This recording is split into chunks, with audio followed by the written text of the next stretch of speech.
Ahoy everyone! Zoop here with another ship review for you. This time we'll be taking a look at the Sims class destroyer. I'll be covering three things regarding the Sims. First, the history, then strategy for the in-game version, and lastly, I'll cover whether or not the ship is worth the pre-order price, and whether or not you should purchase it. The Sims class consisted of 12 destroyers commissioned between 1939 and 1940. In the beginning, the destroyers were armed with 5 5-inch guns, 2 40mm anti-aircraft guns, and 12 torpedo tubes. The later ships were armed with 4 5-inch guns and 8 torpedo tubes. 7 of the class survived the war, with 4 being lost to the Japanese and 1 to the Germans. None of the class survived past 1946, being used as target practice for atomic explosions. The Sims class's major contribution was the introduction of the Mark 37 gunfire control system, which remained in use all the way to the 1970s. The Sims class represented in World Warships is the later model with 4 deck guns and 8 torpedo tubes. With a top speed of 39 knots and a short turning radius of 500 meters, the Tier 7 Sims class destroyer is a very nimble ship. If I were to assign a term to the playstyle associated with the Sims, it would be dauntless. That's ironic because that's the name of a World War II dive bomber. As with most destroyers, the Sims' survivability is limited. Your destruction is almost guaranteed at some point, as your armament and purpose dictates that you'll be in the forefront of the battle.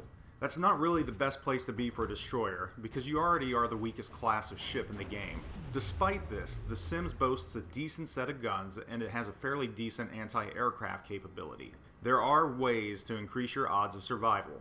You must first understand US destroyers. They're not the same as Japanese destroyers. In fact, they really play 2 different roles. As a US destroyer, for the most part, your torpedoes have half the range of Japanese torpedoes, just about 5 clicks to their 10 plus. This forces your hand in game style.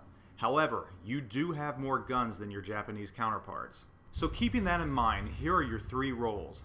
First, you're an advanced party. In domination, you have the speed to be the first ship to capture domination points.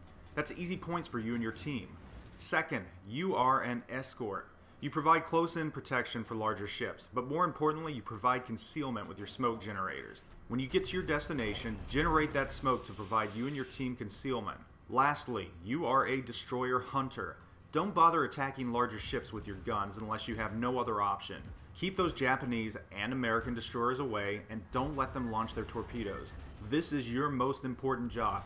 You must counter enemy destroyers, and you have the guns to do it, especially against Japanese destroyers. Oh, and those guns of yours, they rotate very, very fast. Notice I said nothing about torpedoes yet. There's a reason for that.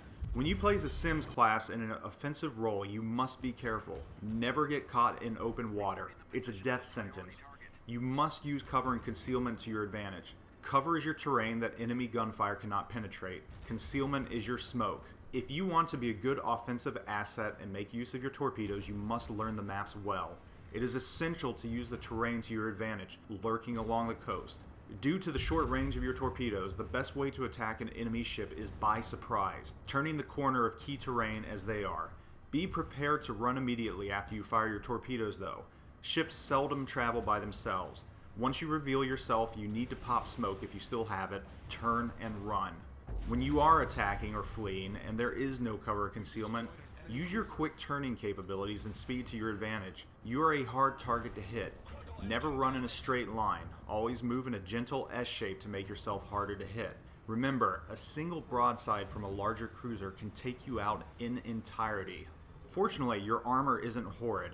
The Sims can actually take a decent licking provided it's not by that high-tier cruiser or a battleship. Your survivability is better than some destroyers. So there are some general strategies and important facts about the Sims. Now for the big question. Should you lay down the $30+ to pre-order and secure it? This really depends. First and foremost, I believe every bit this game is worth $30. If it were not free to play, I would gladly pay that much and then some for it. So here's my opinion.